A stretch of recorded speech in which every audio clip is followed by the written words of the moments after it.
मक्खन मक मक्खन मक्खन मक्खन नहीं मक्खन नहीं मक्खन आधा का मक्खन। मैंने डिक्टेशन की 2 लाइन कंप्लीट करी। वैसे तो उसको 1 लाइन करना ही भारी पड़ता है, लेकिन आज उसका मूड चढ़ा कि नहीं मुझे तीसरी लाइन भी करनी। चलो भैया लिख लो फिर।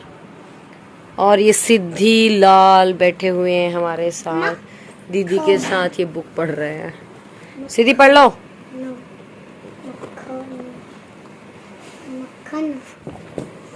बुक पढ़ो आप। लिख लिया मक्खन? अब लिखो ढोलक। लिखो अच्छा ढोलक।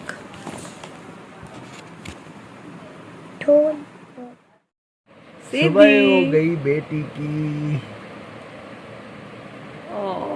रात के 11:30 क्या 11:15 बज रहे हैं ना? हाँ एग्जैक्ट 11:15 बज रहे हैं। सिद्धि सो चुकी थी रात, आज 7 बजे सो गई थी और मैं भी सोने वाली थी, मेरी आंखों से लग रहा है। बट अभी सिद्धि की तो मॉर्निंग हो गई है भैया भैया भैया। ए बेटू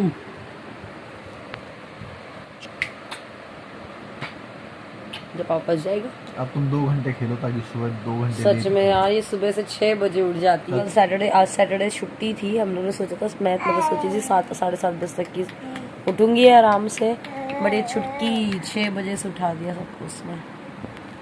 तो अब ये 1 आध घंटे खेले तो सुबह आराम से उठेगी। हे गाइस, तो मैं आपसे नेक्स्ट डे यानी कि संडे को मिल रही हूँ। और आज सिद्धि भी बहुत जल्दी उठ गई थी और मम्मी अपना जो उनको बेल्ट मिला हुआ है ना वो लगा करके बैठी हुई हैं। तो बस मैं चाय बना करके लाई थी अपने लिए और मम्मी के लिए। सुबह के करीब 7:30 बज रहे हैं। बस चाय वाय पी करके जो वही सुबह वाले काम होते हैं, जल्दी से झाड़ू, क्लीनिंग कर लो, डस्टिंग कर लो, वॉश बेसिन धो लो, जो जो सा काम होते हैं वो सब। और बच्चों को उस टाइम पे थोड़ा सा रखना डिफ़िकल्ट हो जाता है। कई बार सिद्धि का मूड अच्छा होता है तो वो खेलती रहती है, अदरवाइज़ किसी को लेना पड़ता है तब जा करके मैं काम करती हूँ। और मैंने ना कल मुझे हेयर ऑयल लगाना था बट मैं लगाना भूल गई थी, टाइम ही नहीं मिल पाया था, तो मैं अभी लगा रही हूँ क्योंकि मुझे ना आज हेयर वॉश भी करना है, क्योंकि मुझे वॉशरूम वगैरह भी क्लीन करना है। तो और संडे है तो मैंने बोला चलो हेयर वॉश करना तो दोनों काम ही कर लेते हैं। और ये प्ले पेन आया हुआ है तो प्ले पेन में दोनों बच्चे एंजॉय कर रहे हैं उसमें। हाँ खड़े हो जाओ। Do do do do.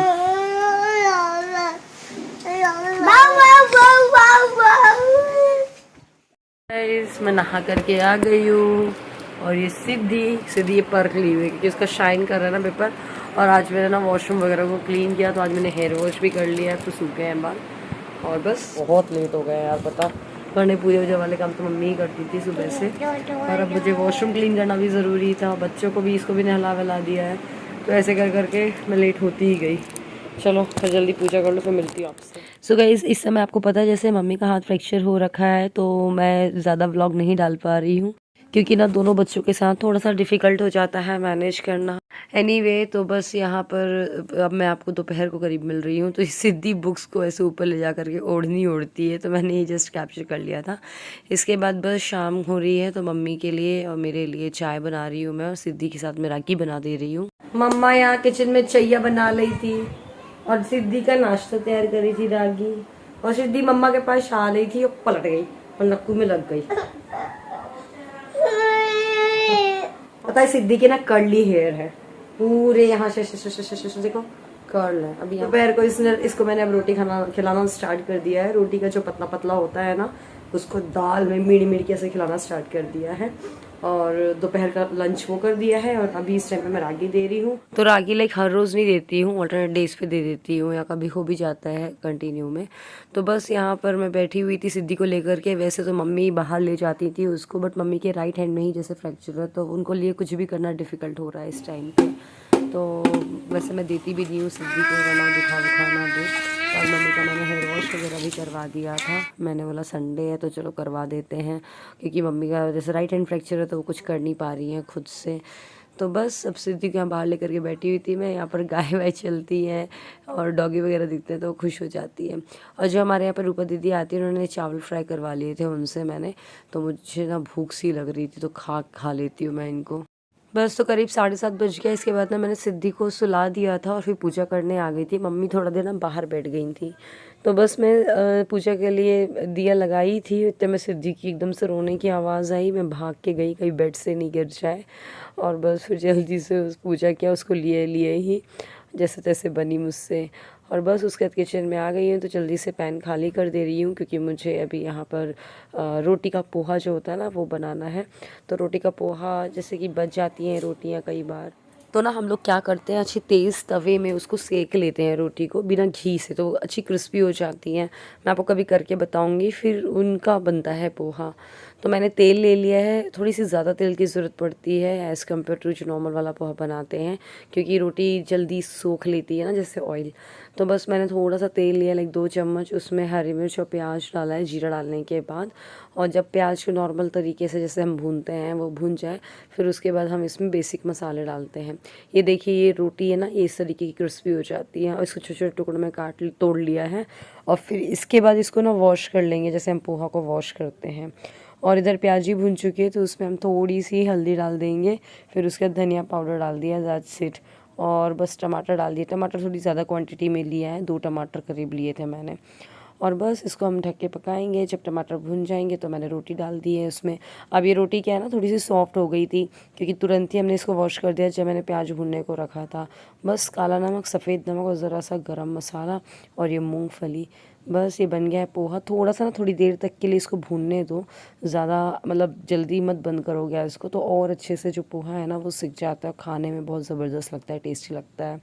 वैसे तो आप लोग सब लोग बनाते होंगे ये मुझे लगता है, मैंने तो यहीं आके सीखा है मम्मी से। पहली बार मतलब मम्मी के हाथों का ही देखा था मैंने। हेलो एवरीवन, कैसे हैं आप लोग? उम्मीद करती हूँ आप सब लोग बहुत अच्छे होंगे। मैंने सोचा वीडियो के स्टार्टिंग में आपको ग्रीट नहीं किया, तो यहाँ पर ग्रीट कर देते हैं बीच में। तो मम्मी का मतलब जो गिरे हुए करीब 1 हफ्ते हो रहे हैं। 3-4 दिन बाद हम जाएंगे छतरपुर लेकर के। 10 दिन बाद डॉक्टर ने बुलाया था, वापस से वो एक्सरे करेगा, मैंने आपको बताया है। होपफुली सब कुछ अच्छा हो। वैसे मैं कोशिश यही कर रही हूँ कि मम्मी को बिल्कुल मूव होने नहीं दूँ, क्योंकि जो यहाँ की बोन ब्रेक हुई है ना वो ऐसी की ऐसी रहे, मतलब कि मम्मी का हाथ ऐसे का ऐसे ही रहे, वरना ये थोड़ा भी मूव करेगा ना तो वो अच्छे से जुड़ नहीं पाएगी हड्डी। तो मेरी कोशिश यही है, बाकायदा 3 टाइम दवाई दे रही हूँ उनको। और मम्मी के लिए ना यही है कि ना बैठे बैठे वो बांधे बांधे, गर्मी भी हो रही है इतनी ज़्यादा, तो उन्हें ना बहुत ज़्यादा वो हो जाती है, इचिंग हो जाती है, गर्मी लगती है। तो आज मैंने उनको आराम से मतलब कि हेयर वॉश कर दिया, उनको आराम से नहला दिया, जिससे कि मम्मी को थोड़ा नहीं बहुत ज़्यादा रिलीफ मिल रहा है। तो मतलब होता है यार, आदत नहीं रहती ना, मम्मी की आदत है भी नहीं ज़्यादा बैठने की, कुछ ना कुछ करती रहती है। तो मम्मी को इतनी ज़्यादा इरिटेशन हो रही है ना कि मैं कुछ कर नहीं पा रही हूँ, मैं बस बैठी रह रही हूँ, मैं कुछ कर नहीं पा रही हूँ। तो मैं उनको बोलती चिल्लाई के बोलती मैं तो कि बैठना है, अभी कुछ नहीं करना है, 10 दिन तक की एटलीस्ट रुक जाओ, थोड़ा सा अच्छी रिपोर्ट आ जाए, फिर अपन को 6 वीक की बात है, उसके बाद सब नॉर्मल हो जाएगा। बस यार वही है, लेकिन कब क्या हो जाए नहीं पता। मतलब हर चीज़ के लिए प्रिपेयर रहो। मैंने तो अपनी लाइफ में यही सीख लिया है, कब कौन सी मुसीबत कैसे क्या कौन सा क्या हो जाए ना आप नहीं जानते। बस थोड़ा सा उस टाइम पे जब ये मुसीबत आ रही है, कोई भी मुसीबत हो, उस टाइम पे आप कैसे रिएक्ट करते हो बहुत ज़्यादा फ़र्क पड़ता है इससे। तो अच्छा, हर चीज़ को पॉजिटिवली लो तो सही है। और मेरे पिछले व्लॉग में कई लोगों ने नन्नू के स्कूल को लेकर के बहुत कमेंट कर रहे हैं कि कॉन्वेंट स्कूल में नहीं पढ़ाना चाहिए, वहाँ हिंदू धर्म नहीं सीख पाते हैं बच्चे एंड ऑल।